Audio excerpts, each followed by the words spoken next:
Imagine waking up to find an entire ecosystem on the brink of collapse. In June 2023, the Kakhovka Dam, an enormous structure built in the 1950s on Ukraine's Dnipro River, was obliterated. The explosion wasn't just a military event, it unleashed an environmental disaster of historic proportions. But what if I told you that this catastrophe triggered something even more insidious? A ticking toxic time bomb, quietly poisoning the land, the water, and even the people. Scientists have compared the aftermath to the infamous Chernobyl nuclear disaster, and new research is uncovering horrifying details about the scale of destruction. So, what really happened when the dam collapsed, and what does it mean for the future of the region? Let's dive deep into this environmental nightmare. When the Kakhovka Dam was destroyed, an estimated 83,000 tons of heavy metals, lead, cadmium, nickel, and more, were suddenly exposed from the lakebed sediments. These aren't just harmless particles, they're deadly toxins with the potential to contaminate water sources, devastate ecosystems, and even cause long-term health effects in humans. Now here's where things get even more alarming. Researchers estimate that less than 1% of these metals were immediately released when the reservoir drained. That might sound like a good thing, but it's actually much worse than it seems. Why? Because the remaining 99% is still sitting there, waiting. Each rainfall, each erosion event, will slowly leach these toxins into the rivers, poisoning everything in their path. In a region where millions rely on river water due to shortages in municipal supplies, this isn't just an environmental issue, it's a public health crisis in the making. And if you think this is bad, we're only scratching the surface. The real horror of this disaster isn't just the immediate destruction. It's the invisible threat spreading through the environment like a slow, creeping poison. Scientists warn that these heavy metals don't just sit in the water, they infiltrate the food chain. Tiny organisms absorb the toxins, which are then eaten by fish, which are then consumed by larger animals, and ultimately, by humans. According to lead researcher Oleksandra Shumilova, the long-term impact of this disaster is comparable to radiation exposure. Just like the aftermath of Chernobyl, the effects won't be seen all at once. Instead, they'll unfold over years, possibly even decades. All these pollutants, she explains, accumulate in different organisms, pass through the food web, and spread from vegetation to animals to humans. And the devastation doesn't stop there. The floodwaters from the dam's destruction didn't just wash away towns and cities, they wiped out entire populations of wildlife. Scientists estimate that up to 30% of floodplain rodents were killed almost instantly. But the real tragedy lies beneath the surface. The entire juvenile fish stock of the river was annihilated. And that's not all. The sudden release of water unleashed between 9,000 to 17,000 tons of phytoplankton per day in the first week alone. This led to an explosion in water turbidity, effectively suffocating aquatic life. An estimated 10,000 tons of macroinvertebrates, tiny creatures that form the foundation of the aquatic food chain, were wiped out. Think about that for a second. If the bottom of the food chain collapses, everything above it starts to fall apart. Entire ecosystems, built over centuries, were destroyed in a matter of days. But in a strange twist of fate, something unexpected started to happen in the aftermath of the disaster. Something that left scientists stunned. Amidst all the destruction, something astonishing began to unfold. As the floodwaters receded, barren land that had been underwater for decades was suddenly exposed, and nature wasted no time reclaiming what was once lost.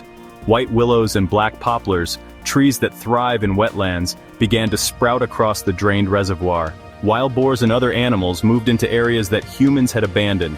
Even more shocking, fish species that hadn't been seen in decades, sturgeon, began to return to the waters. Herring began to return to the waters. It was a phenomenon that left scientists puzzled.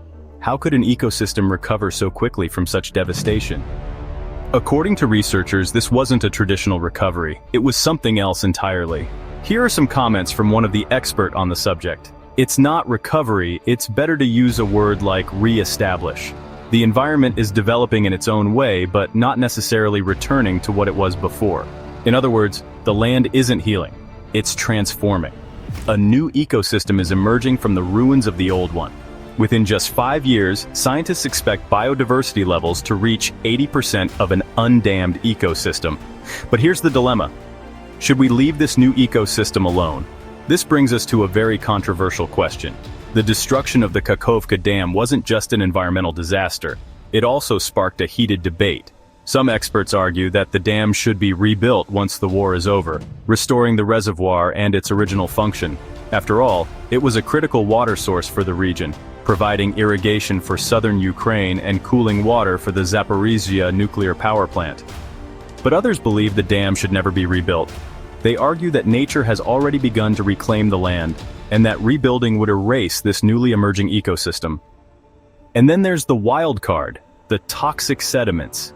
The exposed lakebed still holds tens of thousands of tons of heavy metals, and researchers don't know if the new vegetation is strong enough to prevent them from leaching into the river. If rebuilding the dam disturbs these sediments, it could unleash an even bigger environmental disaster. As per experts, it's still something that people have to investigate. But there's a problem: they can't. Ukraine is still a war zone, and scientists simply can't access many of the contaminated areas to conduct proper research. And that's where the story takes an even darker turn. This isn't just a story about environmental destruction. It's a story about war. Water has been used as a weapon in Ukraine multiple times. Both attackers and defenders have blown up dams to gain military advantages. But the destruction of the Kakhovka Dam was on a different scale. Ukraine blames Russia for the dam's collapse, while Russia denies responsibility. But legal experts say if Russia is behind it, the act could qualify as an environmental war crime. Why? Because under international law, for an attack to be considered an environmental war crime, it must cause damage that is widespread, long-term, and severe. And, according to legal researcher Shah Maruf from the University of Dhaka, the destruction of the Kakhovka Dam meets these criteria.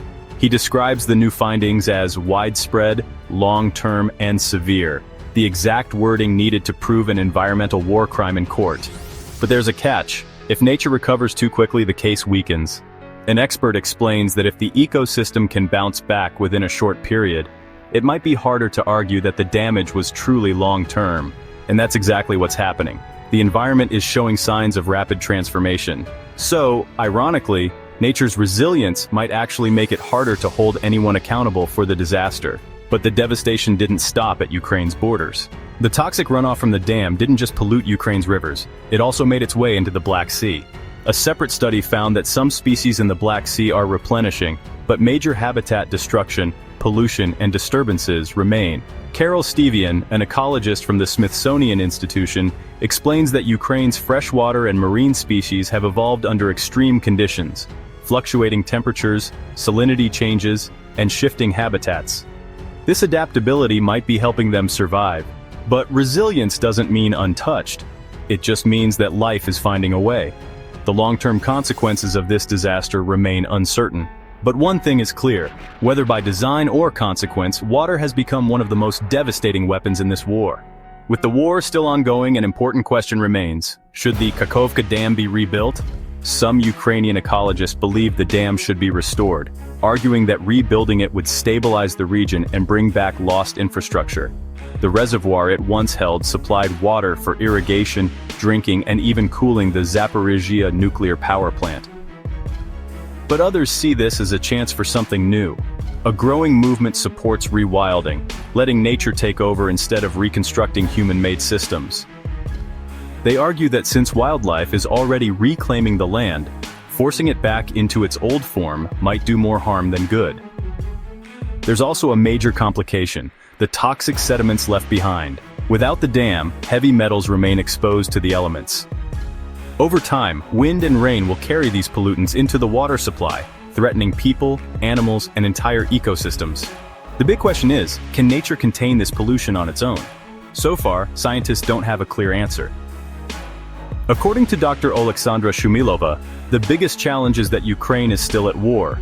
Researchers can't safely access many areas, making it nearly impossible to collect data, test solutions, or monitor long-term effects. For now, the fate of the Kakhovka Dam and the poisoned land it left behind remains unknown. The destruction of the Kakhovka Dam was a disaster of global proportions. It triggered mass flooding, killed wildlife, released thousands of tons of pollution, and disrupted the lives of countless people. Some experts even compare its ecological impact to the Chornobyl nuclear disaster. But this story isn't just about destruction, it's about resilience. Nature is finding a way to rebuild. Wildlife is returning. Ecosystems are evolving. And as the world watches, Ukraine faces a critical decision: restore the past or embrace an uncertain future.